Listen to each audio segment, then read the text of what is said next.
Hello, so the person whose music I'm reacting to today, I made a video of back in the summer, and there were two things that I said in that video which basically came out to not be true. The third thing that I was hoping to be proven correct about actually was that Miyavi, the subject of today's video, tends to release an album once every year or so. We got all the way to October before one was announced, and in the last month there's actually been quite a bit of news to come out of Miyavi's general direction. So there's this new album. I say album, there's actually like 5 songs on it, and they're all covers of various anime songs. He has been involving himself more heavily in the anime industry of late. The other bits of news to come out are that there is a new album of his full of original songs coming out in the spring of next year. That I'm excited for, that I'll be reacting to. And kind of the bigger news, especially if it ends up coming to the UK, I'm quite excited for, is that he has formed with 3 other prominent figures in the Japan rock scene, a bit of a supergroup called The Last Rockstars. That's where we are with the whole Miyavi thing, and today I'm going to be reacting to his latest kind of EP. It's called Miyaviverse Anima, and as I mentioned, it's a covers album of 5 various anime tracks. All of them are, at this point in time, classics. Quite a lot of them are from sort of the 80s and the 90s. I think the most recent one features from Naruto Shippuden, and even that I remember watching a bit when I was a teenager. So I have some thoughts going into this. Miyavi in the past decade, for me personally, my tastes, which are very much rock focused and less the kind of pop stuff he's been doing, he's been a little bit hit and miss. Some of his best songs like Firebird, 1,000 Miles Away, Live to Die Another Day, these are from the last decade and are just some of, frankly, his most electrifying, vibrant rock sounds. And at the same time, he's done a lot of stuff where it's a bit poppy for my tastes. But this is an anime covers album full of tracks from the past 40 years, so I'm not expecting anything to sound too much like contemporary pop, and for that, kind of excited. I think I've said all I want to say, so let's get straight into this.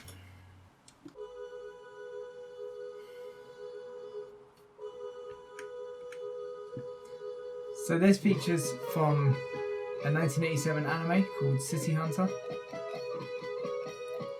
Straight away I'm impressed with the layers of guitar. We've actually got layers of guitar here.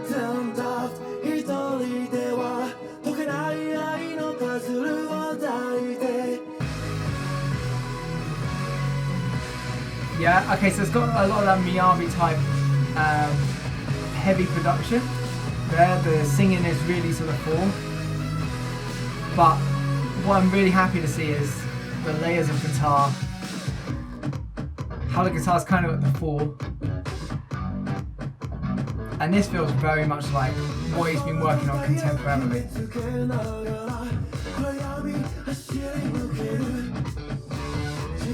Yeah, it's good, I like it. It doesn't sound too 80s. Bear in mind, this is from 1987.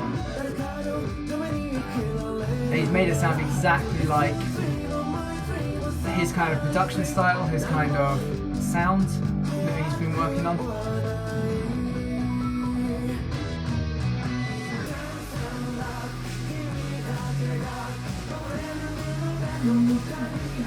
Like, whatever this is, it's got a very upbeat kind of sound. This is blatantly going to be a... Curious about the anime a little bit, I've got to say. I love that bit of guitar he did with the drums there, the second time round.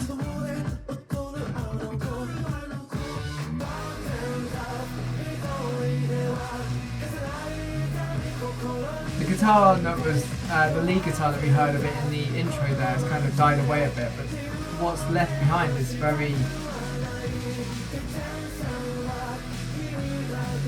kind of pop rock style. He, you know, like I say, he's definitely been doing a lot more of the pop stuff in the last few albums.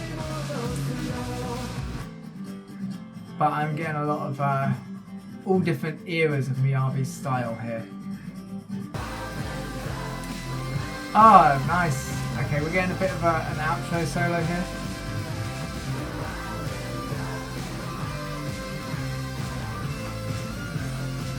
Yeah, okay. So, for me, Miyavi, first and foremost, is a brilliant guitarist. Great frontman, great showman. Great at a lot of things he does, actually. He does a bit of, you know, modelling and UN work and all sorts of things. He's acting, he's put his name to a lot of different things, but yeah. Nice to see the guitar coming back in. This is Soul's Refrain from Evangelion, Death and Rebirth. Now, I've seen Evangelion. I don't know if I've seen this particular film. So far I don't recognise it. It wasn't an anime that particularly won me over, but the music slaps in that anime. I'm sure by this point everyone's heard the intro to the series. Absolute classic.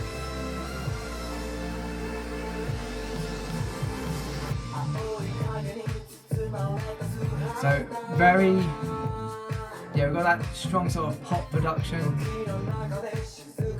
and also the guitar is quite saturated. That's another sort of Miyavi trope of the past, you know, quite a while actually with him.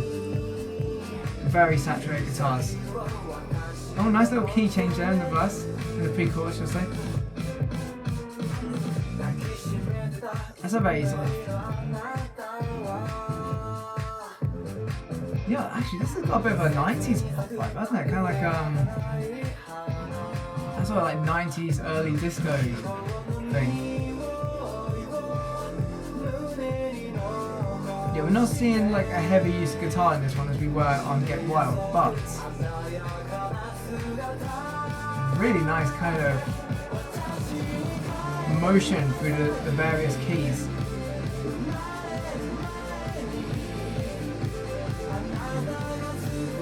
Love that little, there is a bit of guitar there, that little run.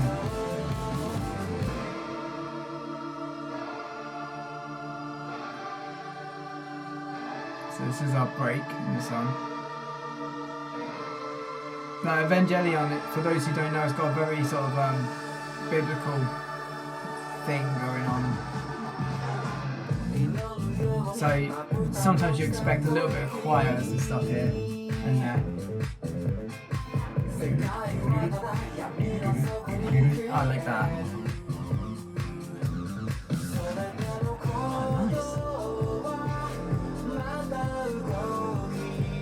Nice. Songs like this make me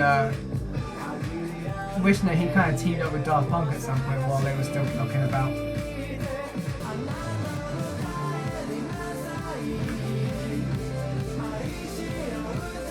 I like this chorus a lot, I really do. There's very subtle little there's subtle little like what do you call it?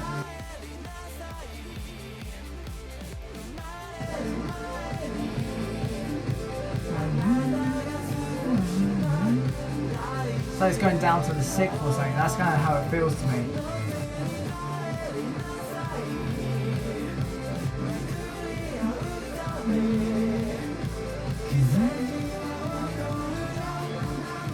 Back up.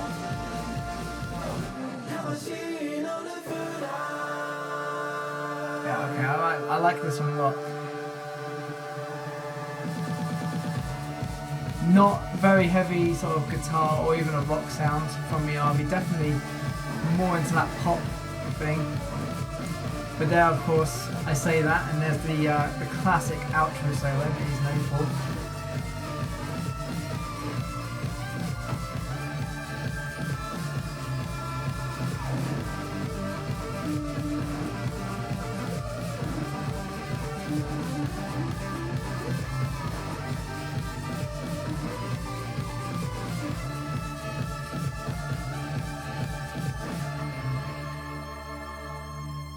Nice.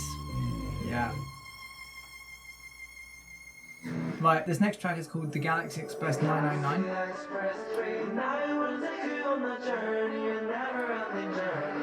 Supposedly from an anime of the same name.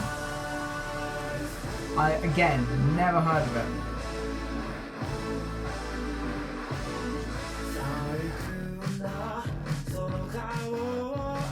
It's got that really classic anime upbeat intros, not intro, what was I saying?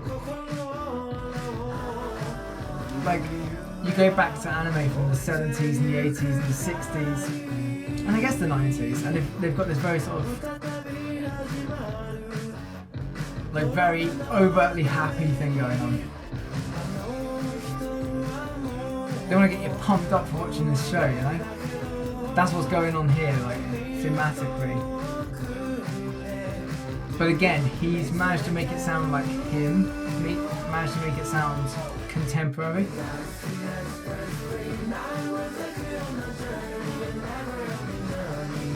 That is really happy sounding.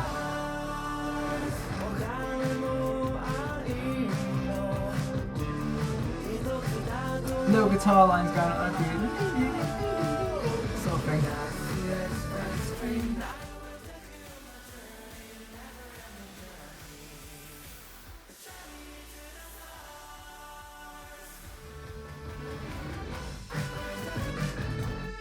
Oh my god. I mean, if that doesn't sound like Sega era video games to you, then I don't know what does. It sounds like something that would fit right in with, like... Oh, well, it was. There's that saturated guitar solo. Really strong saturated Miyavi tone. I love it. It's not something I normally go for, but Miyavi, I think it's the way everything around it kind of just sounds like it's built up for that never-ending journey. Starstream will take you on a journey, never-ending journey.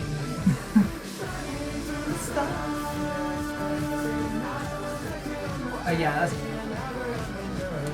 really what's the word? Saccharine. Very, very sweet.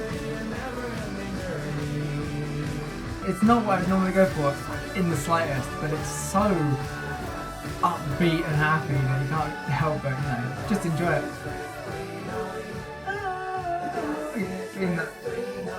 Everything about that was so very sweet and, yeah, very nice.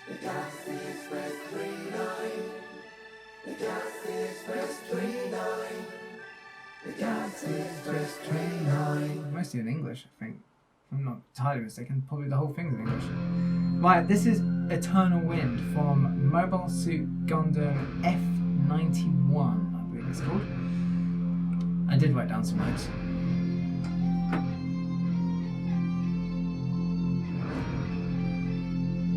Like I say, a lot of Miyavi's production generally puts him at the fore. So either a lead guitar part or the vocals, or sometimes both. Usually the vocals.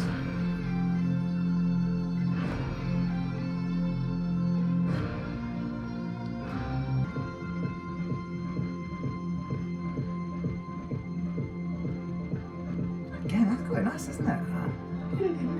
The little arpeggios is what I'm talking about here.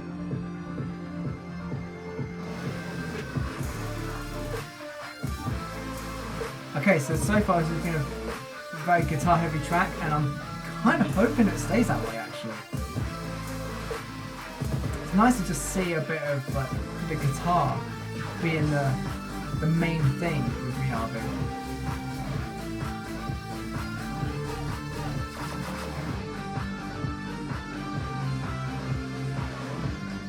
He's a great singer, great frontman, but his guitar playing is really unique to him.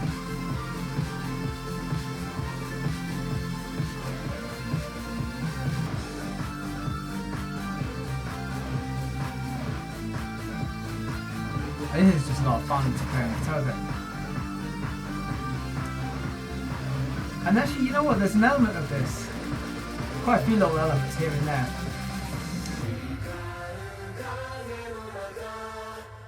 Oh, some vocals. I was going to say, it reminds me a little bit of Superheroes from Daft Punk.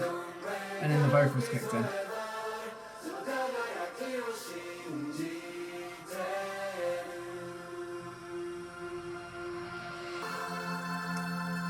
Nice, nice.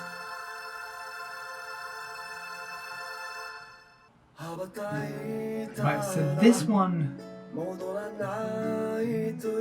I'm not sure if I recognise it or not, but this is Bluebird from Naruto Shippuden.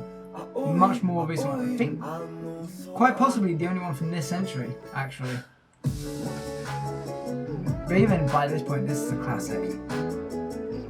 I mean, in the anime world. This feels like contemporary Miyavi. Reminds me of something like Fragile or... what else is in my mouth? Something else.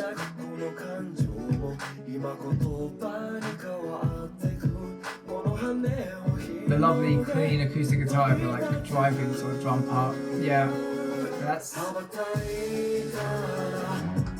That bit right there. That is kind of like the contemporary Miyavi pop sound.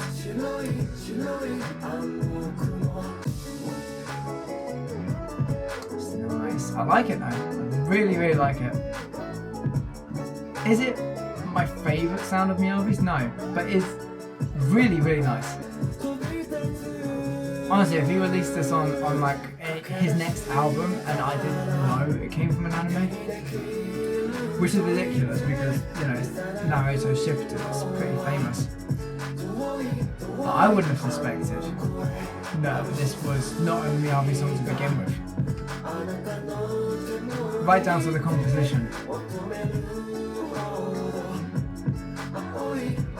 Because he's really made all of these tracks his own. That's what I can say. He's made them his own, he's brought them into his contemporary sound as well. Oh yes. As much as I love that typical saturated, heavy guitar sound that he uses, I love a little bit of acoustic lead or clean lead.